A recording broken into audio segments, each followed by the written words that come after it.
মানে সপ্তাহে 2 দিনের বেশি এই মুহূর্তে কোনো কোচিংয়ের প্রেশার নেবে না। যারা কলেজ স্টুডেন্ট হয় তারা বেশিরভাগ উইকেন্ড ব্যাচই জয়েন করে।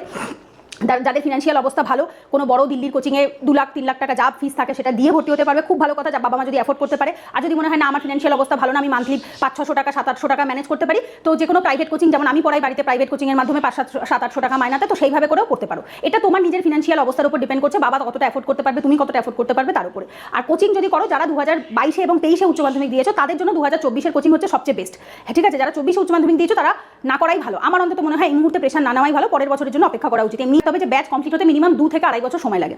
জিএস এর ব্যাচ, জিএস এবং ইংলিশের যে সিলেবাস থাকে সেটা কমপ্লিট হতে মিনিমাম 2 বছর সময় লাগে। আর যদি কেউ অপশনাল করে তাহলে আরও এক্সট্রা 6 মাস লাগে। ঠিক আছে, 6 মাসের আমি যেমন শুধুমাত্র অ্যানথ্রোপোলজি পড়াই, সো অপশনাল করলে 6 মাস থাকে একটা কোর্স। আর যদি কেউ জিএস আর ইংলিশ পড়ে তাহলে তার জন্য মিনিমাম 2 বছর সময় লাগে, যেহেতু এটা উইকেন্ড, সপ্তাহে 2 দিন মাত্র পড়ানো হয়, 2-4 ঘন্টা শনি রবিবার করে। তো এইটা হচ্ছে যারা কলেজ স্টুডেন্ট তাদের জন্য এটা বেস্ট হয়। সোম থেকে শুক্র তোমার কলেজ থাকবে, কলেজের পড়াশোনা থাকবে, শনি রোববারটা তুমি 2-4 ঘন্টা পড়লে। এইবার